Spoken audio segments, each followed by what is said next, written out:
Welcome. I'm Cassandra Mack, founder of CassandраMackMinistries.com, where we bring you church by phone each and every Sunday. For more information about church by phone, my coaching services, books, or inspirational merchandise, you can check out the links that are in the video description box.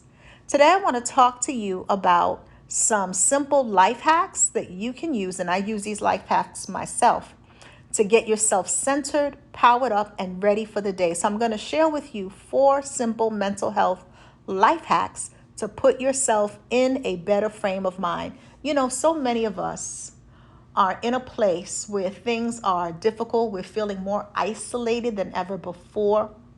We're feeling more stressed and overwhelmed than ever before. And this pandemic has so many of us in a place where it is hard to hold on to our hope. And so by having these 4 mental health life hacks, you empower yourself to start your day with a sense of power and a sense of being grounded. So let's jump right in. The first one is set your tone for the day by starting your day with a goal in mind that is small and doable. This one is a game changer, and here's why. When you set your tone for the day by starting your day with a goal in mind that is both small and doable, you are giving your mind a point of focus. Your mind will run wild if you allow it. There's always that inner voice inside of our head that tries to tell us that who we are is not enough, that thinks about all the people who did us wrong, that thinks about all the negative experiences, all the things we're worried about, all the things that we're stressed over. But when you start your day with a goal in mind, you actually set your tone for the day. And so the goal can be anything from, my goal today is I'm not going to let anything disturb my peace. My goal for today is if I do get off track and something disturbs my peace, I'm going to implement a self-care practice that works for me. My goal is, let's say you're an aspiring author and you want to write your book within the next 3 months. My goal is that I am going to write 1 to 3 pages per day for the next 30 days so that I can begin to put my book together. So that gives your mind a point of focus that regardless of what comes at you during the day, and things are going to come at us, that's just life, that no matter what, you are going to make it your business to make sure that you take care of your primary priorities, the things that are most important to you. It could be that you were going to take a walk, you were going to do a workout, and so that might be the one doable small goal. You know, today I'm going to take a 15-minute walk, or today I'm going to get on my bike for 10 minutes. So it's going to look different for each and every one of you. But by setting your tone for the day, you actually start your day with a goal in mind and you set your tone for the day. The tone is discipline. The tone is peace. The tone is focus, because stuff is going to come at us. And I actually call this principle the principle of commanding your morning. And it is a principle that is biblical in nature. There is a very powerful conversation that happens between Job and God in the book of Job. It's a spiritual conversation in which God asked Job the question, have you commanded your morning and caused the day spring to know its place? Now, Job had 99 problems. Job lost his family. His health was failing. You name it, Job was going through it. He was the poster child for problems. But God asked him this very, very poignant question. Have you commanded your morning and caused the day spring to know its place? And so sometimes you got to put your day in its place. Stuff is going to come at you. You're going to be met with certified fools and idiots. But when you decide in advance what kind of day you are going to have, then you have an easier time adjusting your sails and finding your way back to your center. Even if somebody frustrates you or annoys you for a hot minute, what happens is when you decide in advance, because you're choosing life and blessings when you choose this, when you decide in advance that I'm going to choose to be blessed, stuff is going to come at me, but I'm not going to stay in that space. Even if it affects me for a few minutes, I'm going to choose not to stay there. you are putting yourself in a more resilient frame of mind. And so set your tone for the day. And so God says to him, have you commanded your morning and caused the day spring to know its place? And so, have you commanded your morning? And so, commanding your morning does not mean, sun, you will rise at 6 a.m. Of course not. What it means is, have you put yourself in a frame of mind where you set your mindset, your mood, and your attitude for the day early in the morning before your day even begins? Because stuff is going to come at you. But as the owner and operator of your mind, which is your eminent domain, you get to decide where you're going to place your focus. And so think about a small doable goal and make sure that each day you start your day with that goal, with the mindset that stuff will come at you. You're going to deal with life's little annoyances, and sometimes big problems will come your way.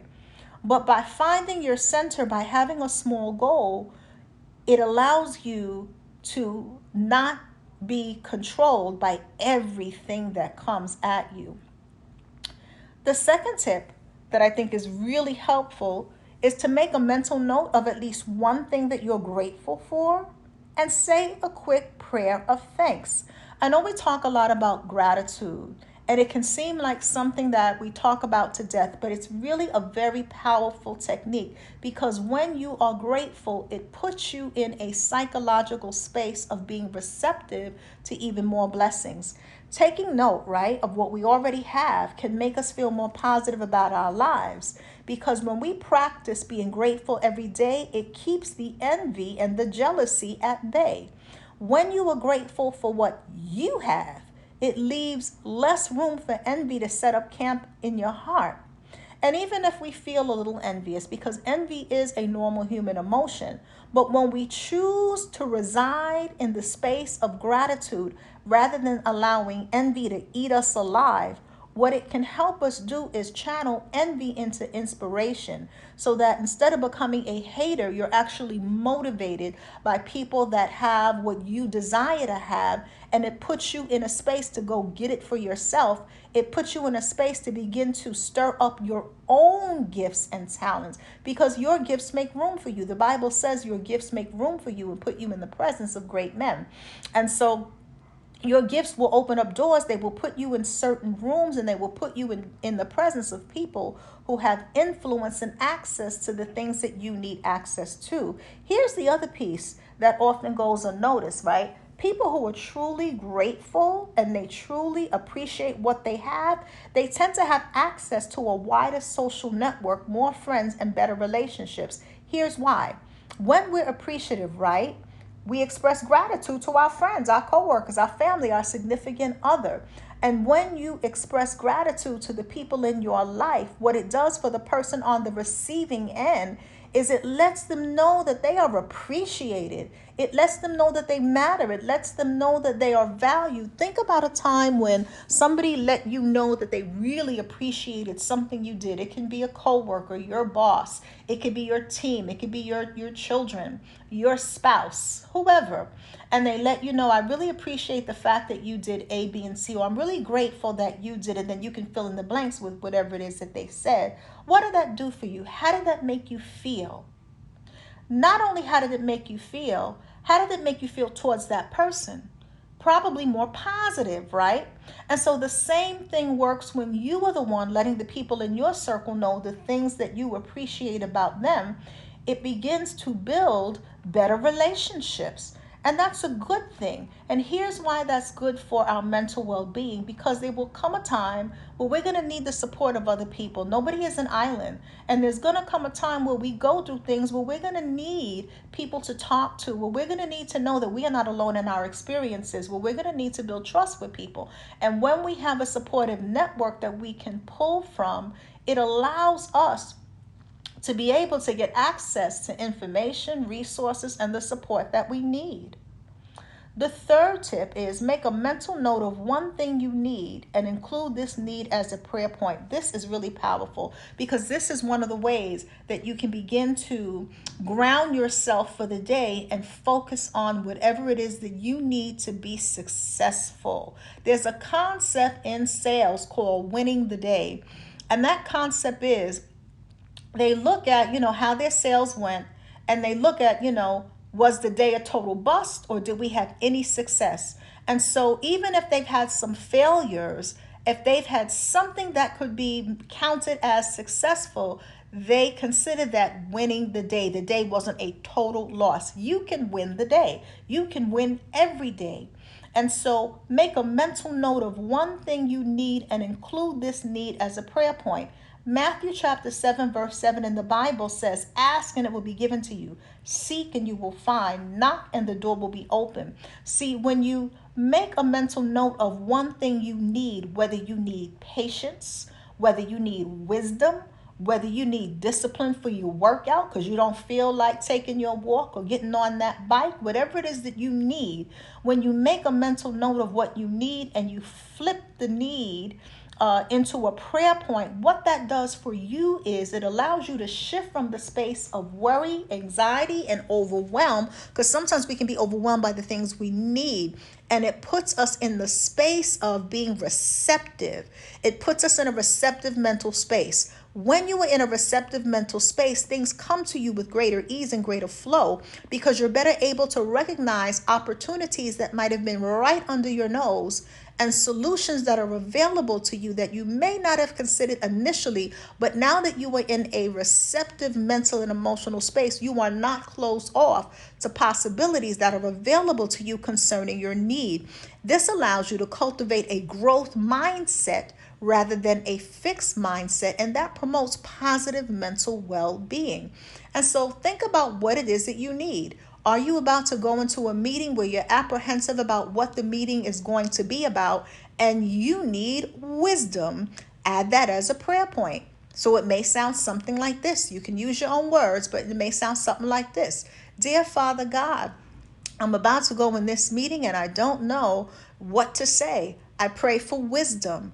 And trust and believe that when you put the prayer out there, that wisdom will flow to you with greater ease. You'll begin to recognize opportunities. You'll know when to speak, when to take notes. You will just know that you know that you know that you know because you've put it out there as a prayer point. Maybe there's somebody who knows how to push your buttons, pull your triggers, and work your last good nerve, and you need your job. You don't want to come out the bag.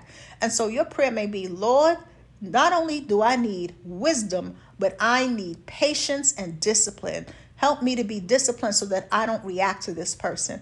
And trust and believe that the answers will come to you. So somebody may say something slick to you, and the old you might have came out the bag and went off. And now that you've put this out there as a prayer point, you put yourself in a posture of being receptive to wisdom, being receptive to patience, being receptive to discipline. You're actually cultivating the fruit of the Spirit. One of the fruits of the Spirit is discipline. And so you may know that they may say something slick, and you may just decide, you know what, I'm going to walk away. It's not even worth my time. Or I'm going to set a boundary, but I'm going to set a boundary clearly without being nasty about it. I can be clear without being nasty. And then here's the fourth and final tip, and this is my favorite. This has really been the go-to tip for me with respect to keeping myself in a focused, better frame of mind. And it is a not gonna do list. So a lot of you have probably heard of a to-do list where you write down the things that you're going to do. You write down your priorities for the day, the things you want to get done.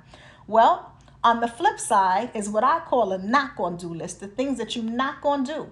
You're not going to tolerate. You're not going to be a part of. That's your not going to do list.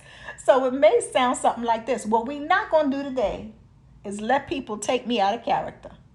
What we're not going to do today, emotions, we are not going to post our business all over social media. What we're not going to do today is we are not going to let laziness make us not take that 15-minute walk that we promised ourselves that we were going to take. And so write a not gonna do list. Put 2 or 3 things on your not gonna do list and do it early in the morning so that you are clear about what you're not gonna do, what you're not gonna be pulled into, what you are not gonna allow to bring you down, what you are not gonna give your time, energy, attention, and focus to. And then highlight one of the items on your not gonna do list that you're gonna be extra intentional about not doing. What we're not gonna do today is curse in the car while we're stuck in traffic because it doesn't help. We're going to put on some music to soothe us, to soothe me. We're going to listen to something uplifting on the phone, whatever it is that you're going to do, but we're not going to sit in traffic and curse. So really think about the things that can pull you in a direction that you do not desire to go. Think about the things that can knock you off your center. Think about the things that can bring you down. Think about habits and tendencies and inclinations. Maybe you tend to people please and you don't know how to say no. And so what needs to go on your not going to do list is what we're not going to do today. What I'm not going to do today is jump through hoops over people who would not cross the street for me. What I'm not going to do today is keep saying yes to the point where I'm burning myself out. And highlight that, because it'll give your mind a focus of the things that you are choosing to not allow to distract you. So the first tip is all about a point of focus in terms of the things that you want to focus on doing. And tip 4 is flipping it and saying, okay, I know what I'm going to do, but what are the things that I'm not going to do? And this is equally important because a lot of times you set out to do something, but because you don't have a plan to conquer distractions, to conquer the things that can take you off course, to conquer the things that can pull you in a bad place, you're not prepared when things come at you and you're expecting everything to be perfect. But life is not perfect. And so by having the plan of what you're not going to do, when the distractions come, you already have a plan in place to deal with it before it ever happens to you. And this puts you in the driver's seat of your life. And so with these 4 tips, these are 4 tips that I use religiously. With these 4 tips, it allows you to put yourself in a better frame of mind because you empower yourself to start your day centered, powered up, and ready for whatever comes your way. You ready because you've set your tone for the day. That's number 1, by starting your day with a goal that's doable.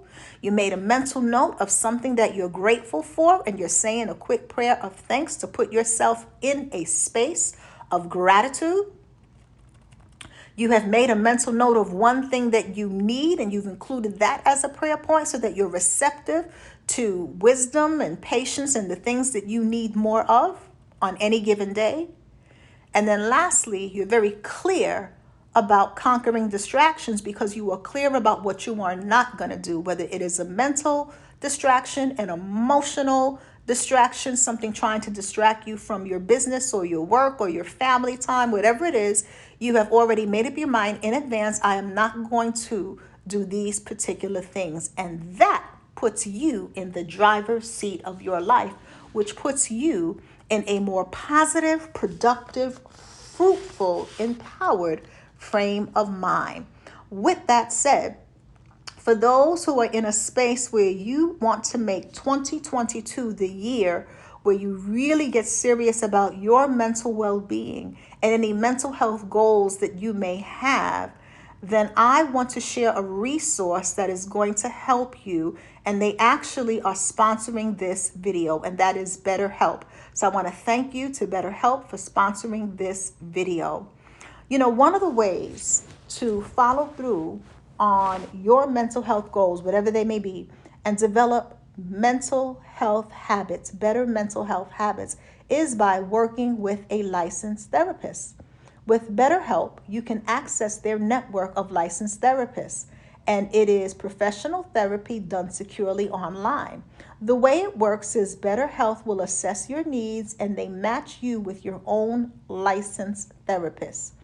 And with BetterHelp, you can start communicating in as little as 48 hours, and they're available to clients worldwide. All you do is you log into your account anytime and you send a message to your therapist once you are matched with your therapist, and you'll get a timely response.